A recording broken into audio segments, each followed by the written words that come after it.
प्यारे बच्चों, सारंग गुरु digital class में आपका स्वागत है। मैं मसूद आलम। फिजिक्स पढ़ने के क्रम में आज हम लोग न्यूमेरिकल्स पढ़ेंगे क्लास 10th के लिए, ऑप्टिक्स से, यानी कि प्रकाश का परावर्तन से। तो न्यूमेरिकल्स कुछ लेकर आए हैं आपके लिए, आंकिक प्रश्न जिसे हम लोग कहते हैं। और यहाँ केवल बात न्यूमेरिकल्स को सॉल्व करने की नहीं है, बात है कि सीखने की, कि हम लोग न्यूमेरिकल्स कैसे सॉल्व करेंगे। और इस तरह से सीख लेंगे कि उसके अंदर जितने भी पहलू होते हैं, जितने भी चीज़ें होती हैं जिस पे हम ध्यान हमें देना चाहिए न्यूमेरिकल सॉल्व करते टाइम, उन सारे बातों पे हम कोशिश करेंगे कि डिस्कस हो। ठीक है? तो 2-3 प्रश्न हैं हमारे पास। इस वीडियो में हम 3 प्रश्न को करेंगे और 3 प्रश्न करने के क्रम में हम काफ़ी कुछ सिखाने की कोशिश करेंगे और वो सारी बातों को रिकॉल करने की कोशिश करेंगे, याद करने की कोशिश करेंगे जो थियरी पढ़ाने के क्रम में पढ़ाई गई थी, और उसका यूज़ इसमें होने वाला है। तो आइए देखते हैं। ये पहला क्वेश्चन आपके स्क्रीन पे है। 20 सेंटीमीटर फोकस दूरी वाले किसी अवतल दर्पण के सामने 40 सेंटीमीटर की दूरी पर वास्तविक प्रतिबिंब बनता है, तो वस्तु की स्थिति ज्ञात कीजिए। यहाँ ध्यान रखिएगा, यहाँ वस्तु की दूरी नहीं दी गई है। क्या दिया गया है? प्रतिबिंब की दूरी दी गई है और फोकस दूरी दी गई है। कौन सा दर्पण है? कौन सा दर्पण है? कॉनकेव मिरर, यानी कि अवतल दर्पण। कौन सा दर्पण है? अवतल दर्पण। ठीक है, यहाँ पे दर्पण कौन सा है? अवतल दर्पण। ठीक है बच्चों, अवतल दर्पण थोड़ा सा हम लोग रफ कर लें। ये अवतल दर्पण हुआ। ठीक है,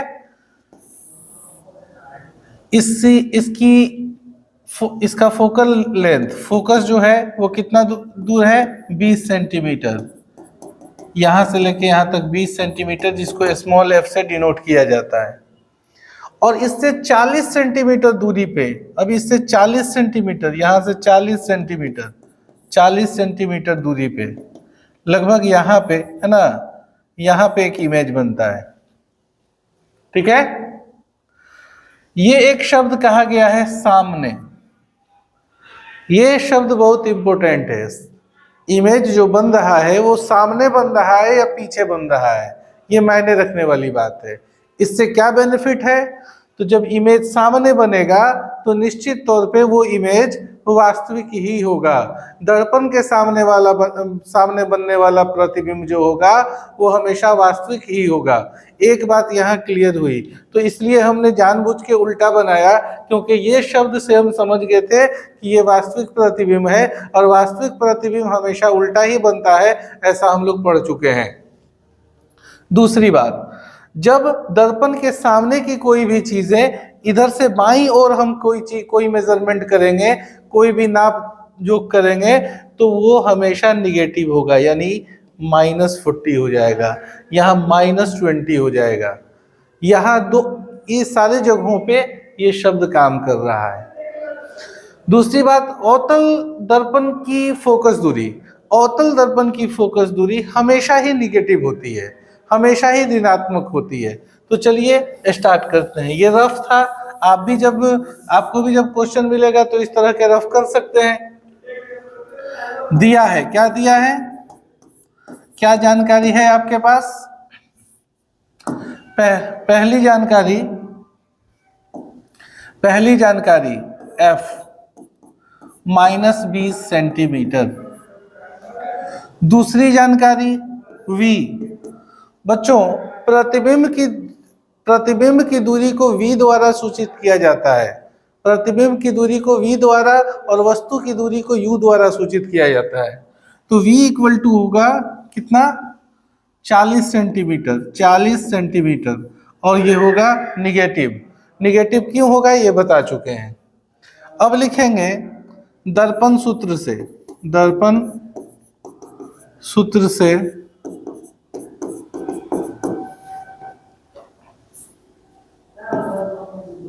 दर्पण सूत्र क्या होगा? 1/v plus 1/u equal to 1/f। हम साइन को ध्यान में रखेंगे।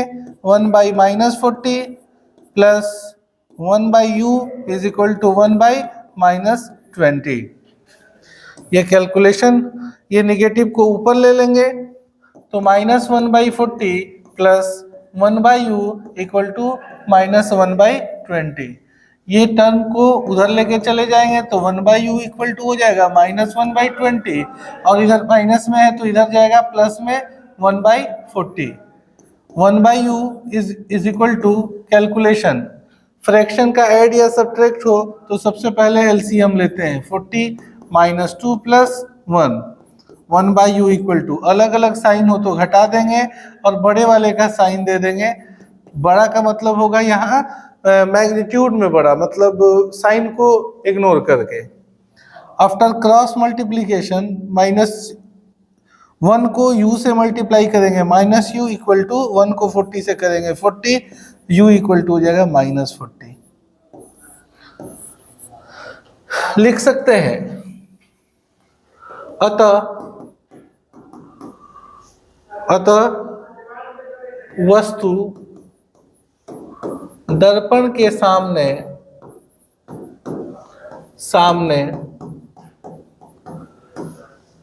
40 सेंटीमीटर की दूरी पर रखी है। अब यहाँ पे एक और बात को ध्यान देंगे, ये ध्यान हम लोग क्वेश्चन देखते ही दे सकते थे, लेकिन अभी देखते हैं। वस्तु की दूरी 40 और प्रतिबिंब की दूरी भी 40, यानी कि जहां पे प्रतिबिंब बना था वस्तु भी वहीं रही है, वस्तु भी वहीं रही है, जहां प्रतिबिंब वहीं वस्तु। और ये बात बच्चों हम लोग पहले से जानते हैं कि जब कोई वस्तु वक्रता केंद्र पे रखी हो तो उसका प्रतिबिंब हमेशा वक्रता केंद्र पर ही बनता है। और ये बात हम लोगों को क्वेश्चन देखते ही समझ में आ चुकी थी। कैसे? तो आइए क्वेश्चन को फिर से ध्यान देते हैं। फोकस दूरी जो है वो कितनी है 20, और वस्तु की दूरी चाहे प्रतिबिंब की दूरी, इन दोनों में से कोई भी उसकी दुगनी हो। फोकस दूरी की दुगनी, यहां से यहां तक फोकस दूरी, और इसकी डबल होती है क्या? वक्रता त्रिज्या। वक्रता त्रिज्या कितनी होती है? फोकस दूरी की डबल। तो इमेज जो बना था वो 40 सेंटीमीटर दूर बना था, यानी कि ये वो वक्रता केंद्र पर बना था। ये बात क्वेश्चन से ही समझ में आ रही है। अगर ये न्यूमेरिकल्स ना होता है, अगर ये 2 नंबर 3 नंबर का सब्जेक्टिव ना होके अगर ऑब्जेक्टिव हो तो देखते ही हम लोग अंदाज लगा सकते हैं। इसलिए किसी भी क्वेश्चन के हर पहलू पे ध्यान देना है हमें। ओके, तो चलिए अब नेक्स्ट क्वेश्चन की ओर चलते हैं। एक और क्वेश्चन है, 3 मीटर वक्रता त्रिज्या वाले उत्तल दर्पण का उपयोग एक वाहन में किया जाता है। वाहन में क्यों किया जाता है? चूंकि इंग्लिश का हूबहू यहाँ पे नहीं है, सेंस सेम डेवलप हो रहा है। एक गाड़ी है, एक वाहन है, ऑटोमोबाइल है, उसमें एक रियर व्यू मिरर लगा हुआ है। रियर व्यू मिरर कहते हैं एक ऐसा मिरर जो ड्राइवर के आसपास में लगा हुआ होता है, और जिसका मेन यूज होता है ड्राइवर पीछे की चीज़ों को देखने के लिए वैसे मिरर का यूज करते हैं। और वो मिरर कौन सा होता है? तो वो मिरर होता है उत्तल दर्पण, यानी कि कॉन्वेक्स मिरर। तो यहाँ एक बात और आपकी स्ट्रांगली रिवीजन हो गई, रिवाइज हो गई। हम लोग पढ़े थे उत्तल दर्पण का उपयोग, और उत्तल दर्पण के उपयोग में हम लोग पढ़े थे साइड मिरर के रूप में, या फिर गाड़ी में रियर व्यू मिरर के रूप में हम लोग करते हैं। ये बात वही बात रिपीट हो रही है। तो बस गाड़ी में, एक ऑटोमोबाइल में एक रियर व्यू मिरर लगा हुआ है, और वो कौन सा मिरर है? उत्तल दर्पण, यानी कि कॉन्वेक्स मिरर। यहाँ बात खत्म। जब ये उत्तल दर्पण है तो इसकी फोकस दूरी पता होनी चाहिए। क्वेश्चन में फोकस दूरी नहीं दिया गया है, और फोकस दूरी की जगह पे वक्रता त्रिज्या दी गई है। वक्रता त्रिज्या को हम r द्वारा सूचित करते हैं। r इक्वल टू दिया गया है 3 मीटर। बच्चों, एक और बात समझ लें, फिजिक्स का जब भी न्यूमेरिकल करेंगे, चाहे हम 9th में करें, 10th में करें, 11th में जाए, 12 में जाए, कभी भी, तो हमें एक बात का हमेशा ध्यान रखना होता है कि जो यूनिट्स यूज कर रहे हैं हम, वो यूनिट हमेशा एसआई यूनिट होनी चाहिए, एसआई होनी चाहिए। एसआई में कैलकुलेट करने से, काम करने से हमारा काम आसान हो जाता है, गलती के चांसेस कम होते हैं। और लेंथ का, दूरी का, इन सब चीज़ों का एसआई यूनिट मीटर होता है, ये मीटर है। अब आप कहोगे सर इसके पहले वाला जो क्वेश्चन था हमने सेंटीमीटर में किया था, वहाँ पे कोई भी यूनिट कन्वर्शन भी नहीं हुआ था, हमने यूनिट बदला भी नहीं था कि सेंटीमीटर को मीटर में बदल दें। जनरली क्वेश्चन और आंसर दोनों अगर सब एक ही यूनिट में हो तो काम चल जाता है, लेकिन ये बेहतर नहीं होता है। तो हमने काम चलाया था। और जनरली मिरर फॉर्मूला या लेंस फॉर्मूला, इन सब में एक जगह है जहां पावर ऑफ लेंस निकालना है, वहां पे ऐसा यूनिट होना जरूरी है, बाकी सेंटीमीटर में भी काम चल जाता है। तो आप लोग ध्यान रखेंगे, पहली बात जो ध्यान रखने वाली है वो ये है कि हमेशा यूनिट सेम होना चाहिए। मान लेते हैं ऐसा ही नहीं है, दो जगह सेंटीमीटर यूज हुआ है, तो आप कोशिश करेंगे कि हर जगह सेंटीमीटर ही हो, या फिर अगर मीटर यूज हो रहा है तो मीटर ही हो। सेम टाइप का यूनिट होना चाहिए लेंथ का, अगर लेंथ है तो।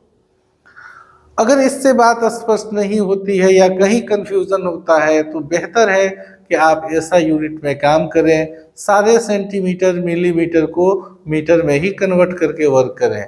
ठीक है, चलते हैं आगे।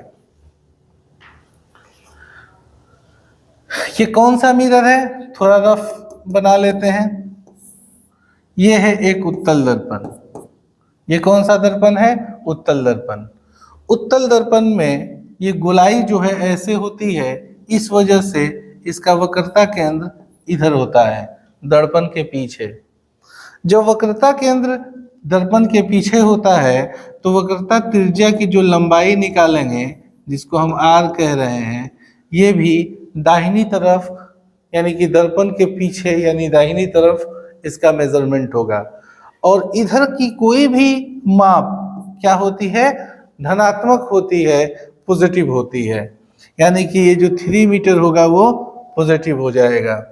और हम निकालेंगे एफ इक्वल टू होगा r/2, यानी कि 3/2 मीटर, ये भी पॉजिटिव होगा फोकल लेंथ। वक्रता त्रिज्या से फोकस दूरी हमने निकाल लिया।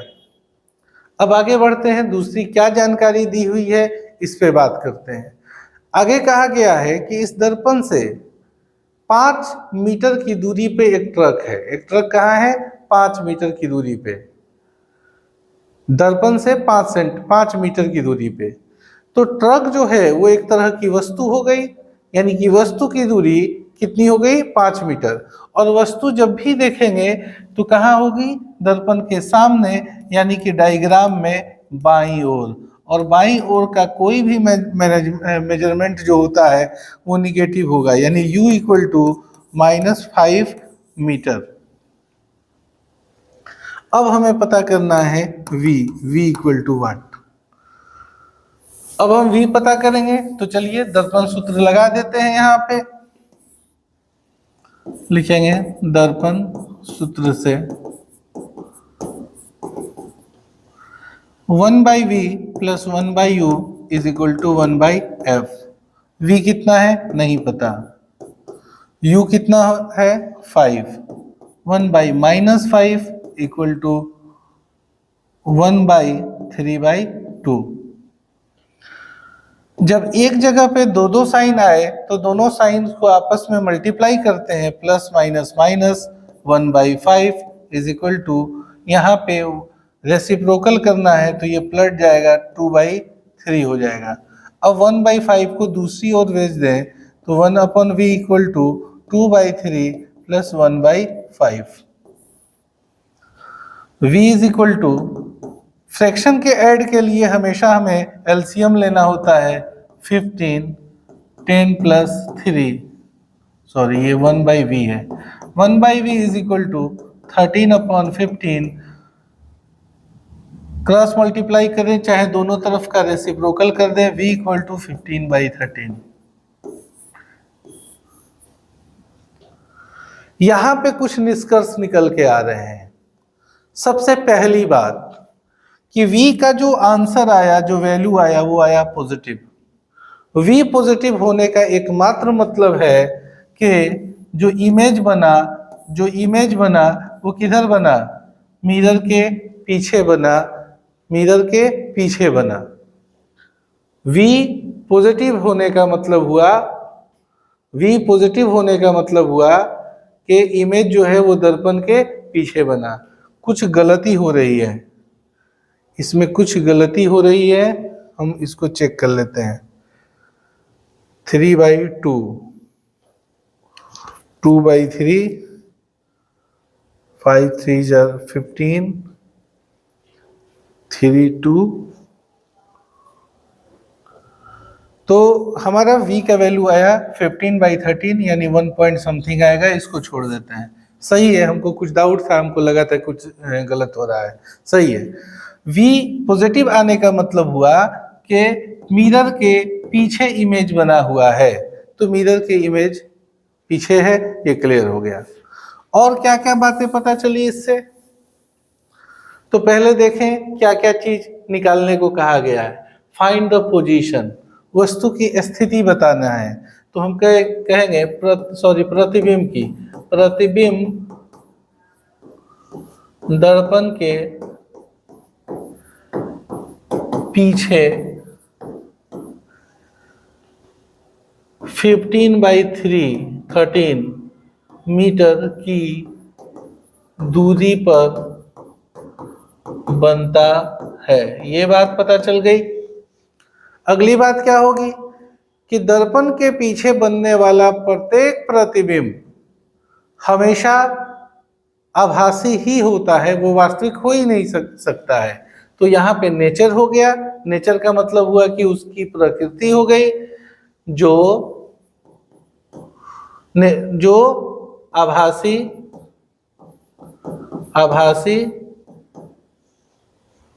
और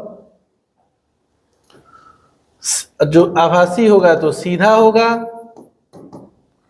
तथा वस्तु से छोटा होगा। ये बात हमें कैसे पता चली कि वस्तु से छोटा होगा? तो हम जान रहे हैं कि उत्तल दर्पण में प्रतिबिंब, जो काल्पनिक प्रतिबिंब बनता है, जो आभासी प्रतिबिंब बनता है, वो हमेशा वस्तु से छोटा होता है। अवतल दर्पण में जो आभासी प्रतिबिंब बनता है वो हमेशा वस्तु से बड़ा होता है। समतल दर्पण में जो आभासी प्रतिबिंब बनता है वो हमेशा वस्तु के बराबर होता है। ये सारी बातें हम लोग पहले से थियरी में ही पढ़ चुके हैं, तो इसलिए ये भी डिसीजन ले लिए कि छोटा हो गया। उसका आवर्धन अब निकालना है। आवर्धन क्या होगा? तो आवर्धन निकालने का क्या फॉर्मूला होता है? मैग्निफिकेशन m इक्वल टू होता है -v/u। तो आइए निकालते हैं। -15/13 डिवाइडेड बाई u कितना है? -5। Minus minus cancelled, 15/13 into 1/5, 5 3 15, 3/13। आवर्धन का वैल्यू, m का वैल्यू क्या आया? 3/13। ठीक है। आवर्धन क्या है? एक अनुपात है, इसलिए इसका कोई यूनिट नहीं होता है। अच्छा, आवर्धन से भी कुछ पता चलता है। पहली बात कि आवर्धन निगेटिव है या पॉजिटिव। आंसर है कि आवर्धन का जो वैल्यू आया वो है पॉजिटिव। पॉजिटिव आवर्धन बताता है, पॉजिटिव मैग्निफिकेशन बताता है कि इमेज जो है वो आभासी है, वर्चुअल इमेज है। ये बात हम लोग पहले से जान चुके हैं, यहां से पता चल चुकी थी, एक और वेरिफिकेशन हो गया। दूसरी बात, m का जो वैल्यू आया है उसमें न्यूमरेटर छोटा और डिनोमिनेटर बड़ा है। देखो, न्यूमरेटर यानी कि अंश छोटा है और हर बड़ा है। ऐसे भिन्न को हम लोग सम भिन्न कहते हैं, इंग्लिश में इसे प्रॉपर फ्रैक्शन कहते हैं, और इसका वैल्यू हमेशा 1 से बड़ा होता है। यहाँ पे m का वैल्यू जो है वो 1 से छोटा है। ऐसा भिन्न हमेशा 1 से छोटा होता है, बड़ा नहीं, छोटा होता है। ठीक है। m का वैल्यू 1 से छोटा है, और 1 से छोटा जब भी मैग्निफिकेशन का वैल्यू आ जाए, इससे पता चलेगा कि जो प्रतिबिंब है वो छोटा है वस्तु से। ये सारी जानकारियां हम लोग इसमें समेट लिए हैं और यही आपको सीखना है।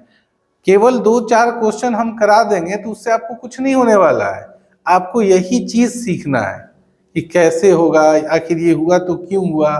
ठीक है, तो अगर इसमें कोई डाउट है या इस टाइप के कोई क्वेश्चंस में डाउट हो तो आप कमेंट के जरिए पूछेंगे, हम कोशिश करेंगे कि हम आपका रिप्लाई करें। ठीक है, चलिए नेक्स्ट क्वेश्चन पे चलते हैं। एक और क्वेश्चन यहाँ हमारे सामने है। इस बार क्या है, 1 सेंटीमीटर लंबी कोई वस्तु है। अब यहाँ पे वस्तु की लंबाई या ऊंचाई दी हुई है। ठीक है, यहाँ पे हाइट ही लिखा हुआ है, ऊंचाई ही है। ठीक है, अवतल दर्पण से 15 सेंटीमीटर की दूरी पे रखी हुई है। ये अवतल दर्पण है, रफ बना लेते हैं, है ना। इससे 15 सेंटीमीटर की दूरी पे, 15 सेंटीमीटर, ये 15 सेंटीमीटर है की दूरी पे रखी हुई है। इसकी ऊंचाई कितनी है, 1 सेंटीमीटर, और ये 10 सेंटीमीटर फोकल लेंथ है इसका, 10 सेंटीमीटर।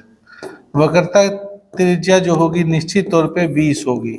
देखिए कुछ जवाब आपको यहाँ मिल गया बिना क्वेश्चन को सॉल्व किए। पहली बात जो स्पष्ट होती है क्वेश्चन से वो ये कि वस्तु जो है वो सेंटर ऑफ कर्वेचर और फोकस के बीच रखी हुई है, यानी वक्रता केंद्र और मुख्य फोकस के बीच को वस्तु को रखा गया है। और हम लोग जानते हैं प्रतिबिंब जो बनाने सीखे थे उसमें ये क्लियर हो चुका था कि जब वस्तु वक्रता केंद्र और मुख्य फोकस के बीच हो तो उसका प्रतिबिंब वक्रता केंद्र और अनंत के बीच बनता है, जो वास्तविक उल्टा और वस्तु से बड़ा होता है।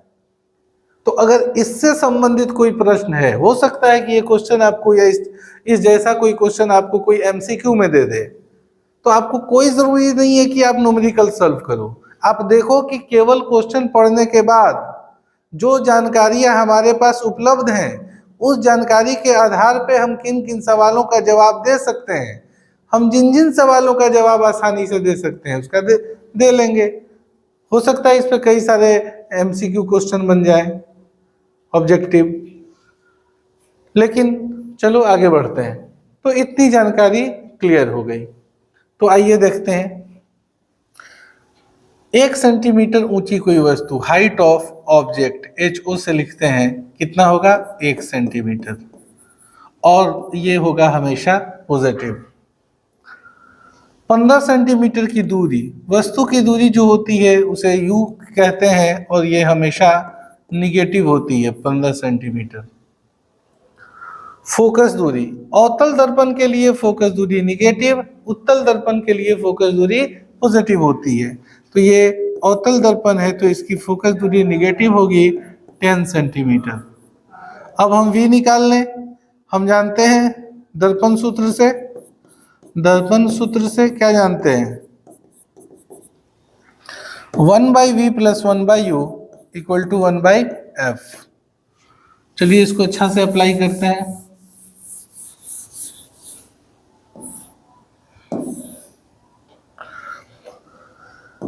वन अपन V + 1/-15 = 1/-10। 1/V, जब एक जगह पे दो साइन आ जाए तो दोनों को मल्टीप्लाई करते हैं, -15 = -1/10। इसको उधर भेज दीजिए, 1/V = -1/10 + 1/15। 1/V = LCM 30, 10 3 = 30, 15 2 = 30। 1/V =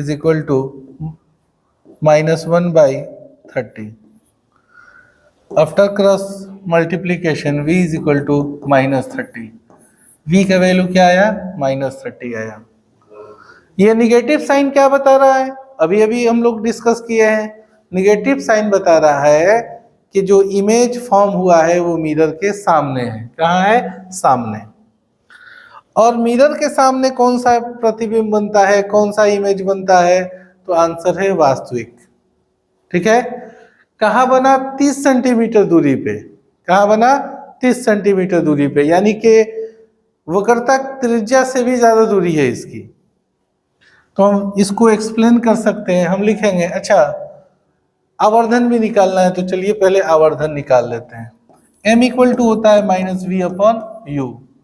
m equal to हो जाएगा माइनस ये वाला माइनस और v के जगह पे ऑलरेडी माइनस है, u कितना है -15, m इक्वल टू हो जाएगा 2, m इक्वल टू हो जाएगा 2, इससे ये कैंसिल हो गया, 15 2 जा 30 -2, m का वैल्यू आ गया -2। और प्रतिबिंब की ऊंचाई भी निकालनी है। ऊंचाई के लिए हम जानते हैं m इक्वल टू होता है hi upon ho, height of image by height of object equal to -2। अब यहाँ और आते हैं, hi नहीं पता है हमें, ho पता है 1 centimetre is equal to -2, cross multiply करेंगे तो hi इक्वल टू -2 सेंटीमीटर। अब सारी जानकारी यहाँ पे क्लियर हो गई। इस स्थिति में हम इसको एक्सप्लेन करेंगे, प्रतिबिंब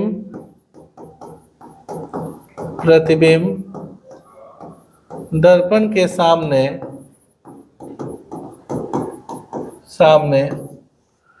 30 सेंटीमीटर की दूरी पर बनेगा। ये क्या हुआ, स्थिति हो गई जो वास्तविक उल्टा तथा वस्तु